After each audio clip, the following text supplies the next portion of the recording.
अय्यान की गुमशुदगी। एक मासूम का जंगल में खो जाना। अय्यान एक छोटा सा मासूम बच्चा था जो हर रोज़ हंसी खुशी अपने स्कूल जाया करता था। उसकी आंखों में दुनिया भर के ख्वाब थे और दिल में एक मासूम सी दुनिया आबाद थी। एक सुबह अय्यान हसब मामूल स्कूल के लिए निकला। रास्ता एक घने जंगल से होकर गुजरता था। अय्यान ने पहले कभी इस जंगल में कदम नहीं रखा था और आज एक अनजाना सा तजस्सुस इसे जंगल के अंदर ले गया।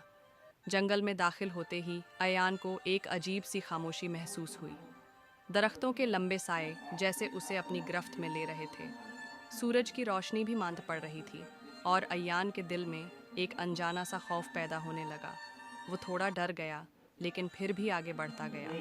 अचानक उसे एक भेड़िए की आवाज़ सुनाई दी। भेड़िया अय्यान की तरफ देख रहा था और उसकी चमकती आंखें अय्यान के दिल में खौफ पैदा कर रही थीं। अय्यान डर के मारे पीछे हटने लगा लेकिन भेड़िया उसके पीछे था। अय्यान ने भागना शुरू कर दिया और भेड़िया भी उसके पीछे भागने लगा। अय्यान बहुत डरा हुआ था और उसे समझ नहीं आ रहा था कि क्या करे। इतने में उसे एक शेर की धाड़ सुनाई दी। शेर की धाड़ से जंगल गूंज उठा और अय्यान को लगा कि अब वो नहीं बचेगा।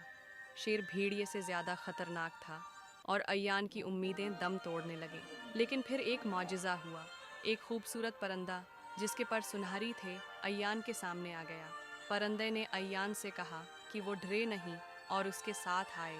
अय्यान ने डरते डरते परिंदे की बात मानी और परिंदा उसे एक महफूज जगह पर ले गया। वहाँ अय्यान ने एक हिरन को बैठा हुआ पाया।